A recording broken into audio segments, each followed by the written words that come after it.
Hey everyone, once again welcome back to my channel CS Pathshala. Myself CS Chaudhary. आज की इस video में हम कवर करने वाले हैं रेस्पिरेशन। बट उससे पहले हम रिकॉल करने की कोशिश करते हैं कि हमने प्रीवियस वीडियो से क्या सीखा था। प्रीवियस वीडियो में हमने पढ़ा था डाइजेशन, जिसमें हमने ये सीखा था कि आफ्टर डाइजेशन जो हमारा फूड है वो पहुंच जाता है ईच सेल में। तो लेकिन हमें क्या वहाँ से एनर्जी मिलेगी? नहीं, हमें एनर्जी तब तक नहीं मिलेगी जब तक उस डाइजेस्टेड फूड को अगेन ऑक्सीजन उसे ब्रोकन डाउन नहीं कर लेता, तब तक हमें कोई एनर्जी नहीं मिलेगी। इसलिए यहाँ पर से हमारा सेकेंड लाइफ प्रोसेस स्टार्ट होता है, जिसे हम कहते हैं रेस्पिरेशन। न्यूट्रिशन इन एनिमल पर वीडियो पहले जो मैं बना चुकी हूँ, उसका लिंक आपको मेरे डिस्क्रिप्शन बॉक्स पे मिल जाएगा। चलिए स्टार्ट करते हैं respiration. Respiration is the process in which nutrients are converted into useful energy in a cell। अब चूंकि ये प्रोसेस होती है सेल्स में, इसीलिए हम इसे सेलुलर रेस्पिरेशन भी कहते हैं। और इसके वेस्ट प्रोडक्ट होते हैं carbon dioxide and water. Okay, इसे हम एज ए इक्वेशन भी लिख सकते हैं, glucose plus oxygen is equal to carbon dioxide plus water and plus energy. और यहाँ पर एनर्जी बनती है ATP के फॉर्म में, और ये ATP बनते हैं टोटल 38। और ATP का मतलब होता है एडिनोसिन ट्राइफॉस्फेट। क्लियर। अब बात करते हैं टाइप्स ऑफ रेस्पिरेशन की। तो there are two main types of respiration. First one is aerobic respiration and second one is anaerobic respiration. सबसे पहले बात करते हैं एरोबिक रेस्पिरेशन की।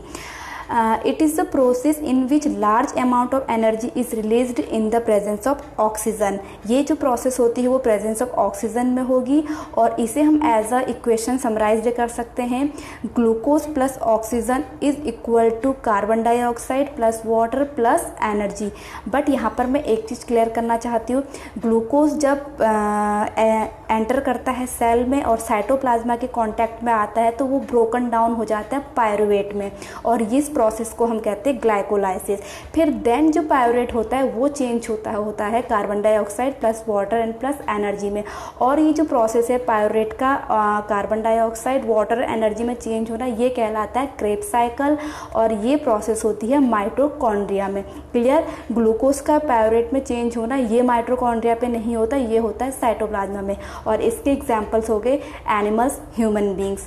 And second one is anaerobic respiration, and it is the process in which only small amount of energy is released in the absence of oxygen। इसमें oxygen presence नहीं होता है, ग्लूकोज डायरेक्टली ब्रोकन डाउन हो जाता है ethanol plus carbon dioxide and energy, और यहाँ पे एनर्जी बनती है ओनली 2 ATP। ओके। और एरोबिक और अनएरोबिक रेस्पिरेशन में एक सिमिलैरिटी है, इसमें सबसे पहले ग्लूकोज जो है वो ब्रोकन डाउन हो जाता है पायरुवेट में, साइटोप्लाज्मा में ही, ये दोनों में होता है। लेकिन पायरुवेट बनने के बाद उसमें जो एंड प्रोडक्ट बनते हैं एरोबिक में, वो बनते हैं carbon dioxide, water and energy 38 ATP। लेकिन जो अनएरोबिक रेस्पिरेशन होता है उसमें पायरुवेट से बनता है ethanol plus carbon dioxide and only 2 ATP की एनर्जी बनती है। क्लियर। लेकिन कभी कभी एनिमल्स की बॉडी में भी अनएरोबिक रेस्पिरेशन होता है। वो कब होता है? जब हम करते हैं हैवी एक्सरसाइज और हमें जो ऑक्सीजन की रिक्वायरमेंट्स है वो बढ़ जाती है और होल बॉडी में ऑक्सीजन नहीं पहुंच पाती, इसलिए वहाँ पर विदाउट ऑक्सीजन ही ग्लूकोज का ब्रोक डाउन हो जाता है, और वहाँ पर बनता है लैक्टिक एसिड और ओनली 2 ATP बनते हैं। और due to the formation of lactic acid वहाँ पर हमें क्रैम्प फील होता है। तो ये तो बात थी एरोबिक रेस्पिरेशन और अनएरोबिक रेस्पिरेशन। अब हमें पढ़ना है कि ये जो रेस्पिरेशन है वो प्लांट्स में कैसे होता है और एनिमल्स में कैसे होता है। तो सबसे पहले बात करते हैं कि रेस्पिरेशन इन प्लांट्स के मेनली 3 ऑर्गन होते हैं, रूट, स्टेम एंड लीफ, और ये 3 के 3 ऑर्गन में रेस्पिरेशन की प्रोसेस होती है। तो सबसे पहले देखते हैं कि रूट में वो कैसे होती है।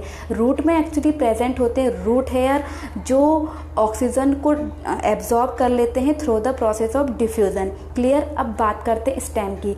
स्टेम की के बारे में मैंने पहले भी बताया था, अगर आपकी स्टेम है ग्रीन तो वहाँ पे प्रेजेंट होंगे स्टोमेटा, और वहाँ पर गैसेस एक्सचेंज टेक प्लेस होगा थ्रू द स्टोमेटा की प्रोसेस से। बट अगर आपकी जो स्टेम है वो वुडी है तो वहाँ पर पाए जाते हैं छोटे छोटे पोर्स जिन्हें हम लेंटिकल्स कहते हैं, और गैसेस एक्सचेंज होती है थ्रू द लेंटिकल्स से। क्लियर। अब बात करते हैं लीव्स की। लीव्स में पाए जाते हैं स्टोमेटा, जहाँ से गैसेस एक्सचेंज टेक प्लेस होता है। वैसे तो फोटोसिंथेसिस की प्रोसेस और रेस्पिरेशन की प्रोसेस साथ साथ होती है, लेकिन रेस्पिरेशन की प्रोसेस रात में भी होती है, दिन में भी होती है, लेकिन फोटोसिंथेसिस की प्रोसेस ओनली दिन में होती है। इसलिए जो through the process of respiration जो वो ऑक्सीजन लेते हैं, कार्बन डाइऑक्साइड छोड़ते हैं, उस कार्बन डाइऑक्साइड को प्लांट्स यूज़ कर लेते हैं फोटोसिंथेसिस की प्रोसेस में। क्लियर। ये तो था रेस्पिरेशन इन प्लांट्स। अब हमें पढ़ना है रेस्पिरेशन इन एनिमल, जिसमें हमें सबसे पहले हमें पढ़ना है रेस्पिरेशन इन ह्यूमन बीइंग। तो हम देखते हैं कि ह्यूमन बीइंग में रेस्पिरेशन कैसे होता है, क्या क्या उसमें ऑर्गन इन्वॉल्व होते हैं।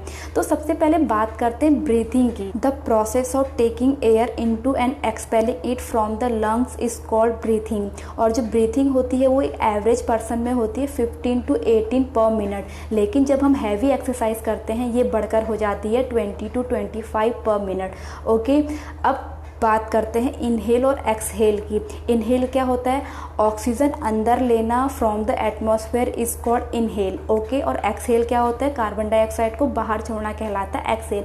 और एक इनहेल और एक एक्सहेल मिलकर के बनती है एक ब्रीथ। क्लियर हो गया। तो ये बात थी ब्रीथिंग के बारे में। अब हमें पढ़ना है कि कौन कौन से ऑर्गन इन्वॉल्व होते हैं रेस्पिरेटरी सिस्टम में।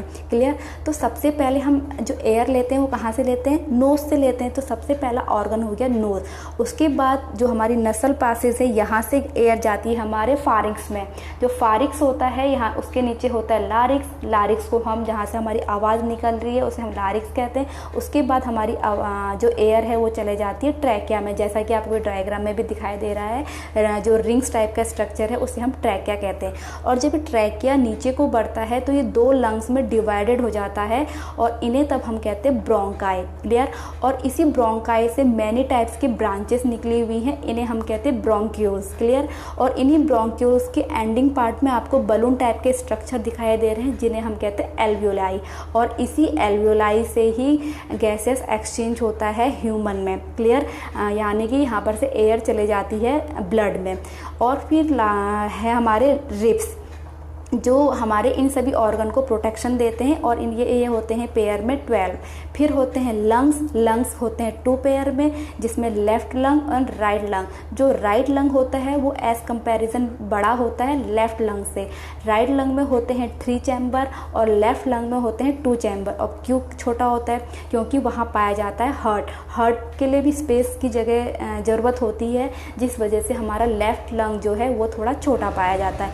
अब लास्ट इसका ऑर्गन बचता है डायफ्राम, जो लंग्स के नीचे है। और इसका एक बहुत ही इंपॉर्टेंट रोल होता है। जब हम इनहेल करते हैं तो इसकी मूवमेंट हो जाती है डाउनवर्ड, क्योंकि उस वक्त हमारे लंग्स हवा से भर जाते हैं। और जब हम एक्सहेल करते हैं तो डायफ्राम की मूवमेंट हो जाती है अपवर्ड, क्योंकि हमारे लंग्स थोड़े कॉन्ट्रैक्ट हो जाते हैं, सिकुड़ जाते हैं। Clear.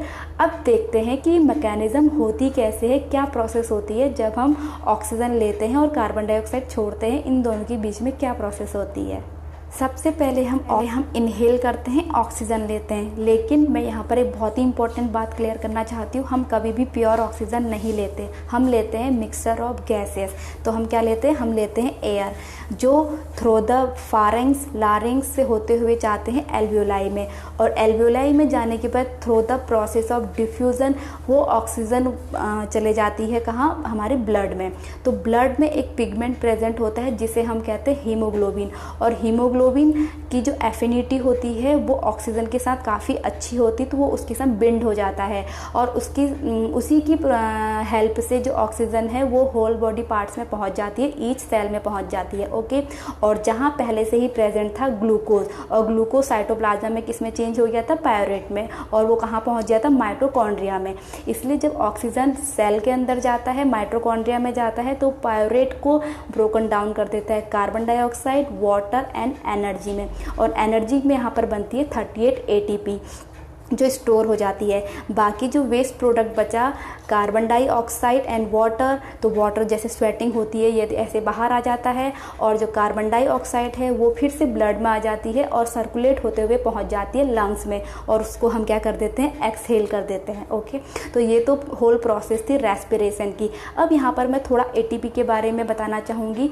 ATP stand for adenosine triphosphate, जिसे हम energy currency of the cell के नाम से भी जानते हैं, और ये बनती है एडीपी में जब एक इनऑर्गेनिक फॉस्फेट ऐड हो जाता है। एडीपी क्या है, एडीपी है हमारा एडिनोसिन डाइफॉस्फेट, और उसमें एक और फॉस्फेट जब ऐड हो जाएगा तो उसे कहते हैं एडिनोसिन ट्राइफॉस्फेट। एडिनोसिन डाइफॉस्फेट में कम एनर्जी होती है और एडिनोसिन ट्राइफॉस्फेट में बहुत ज़्यादा एनर्जी होती है। ओके, तो ये तो था हमारा रेस्पिरेशन। अब बात करते हैं रेस्पिरेशन इन फिश से। फिश एक एक्वाटिक एनिमल है, इसलिए वो ऑक्सीजन को डायरेक्ट एयर से नहीं ले सकता है। वो ऑक्सीजन कहाँ से लेता है, जो डिज़ोल्व होती है वाटर में, और उसके पास लंग्स नहीं होते, उसके पास होते गिल्स, जो वाटर में डिज़ोल्व ऑक्सीजन को क्या कर लेते हैं, एब्जॉर्ब कर लेते हैं। लेकिन यहाँ पर कभी कभी क्वेश्चन ये आता है कि उनका ब्रीथिंग रेट टेरेस्ट्रियल एनिमल्स की कंपैरिजन में ज़्यादा क्यों होता है। क्यों? क्योंकि टेरेस्ट्रियल एनिमल्स जो होते हैं वो इन्वायरमेंट से डायरेक्ट ऑक्सीजन ले रहे होते हैं, जो अमाउंट में ज़्यादा है, लेकिन जो डिज़ोल्व ऑक्सीजन है वाटर में वहाँ पर अमाउंट कम है, इसलिए वो रिक्वायरमेंट को पूरा करने के लिए जल्दी जल्दी क्या रहते हैं, ब्रीथिंग लेते हैं, इसलिए उनका ब्रीथिंग रेट ज़्यादा होता है as comparison to terrestrial animal. Clear? अब थोड़ा सा देख लेते हैं कि जो अर्थवॉर्म होते हैं वो कैसे रिस्पायर करते हैं। एक्चुअली जो अर्थवॉर्म की जो स्किन होती है वो बहुत ज़्यादा स्लिपरी होती है, मॉइस्चर होता है, जहाँ से जो ऑक्सीजन है वो क्या होती है, अंदर चले जाती है through the process of diffusion, और कार्बन डाइऑक्साइड बाहर आ जाती है। क्लियर? तो ये तो था हमारा respiration in human, fish and earthworm. I hope मेरी ये वीडियो आप लोगों के लिए काफ़ी हेल्पफुल रही हो, समझ में आई हो। सो प्लीज़ कमेंट्स कीजिए, लाइक कीजिए, शेयर कीजिए, और मेरे चैनल को सब्सक्राइब कीजिए फॉर सच मोर वीडियोस। और मैं अपने नेक्स्ट वीडियो में कवर करूँगी ट्रांसपोर्टेशन। तो तब तक के लिए stay tuned. Thanks for watching. Bye bye.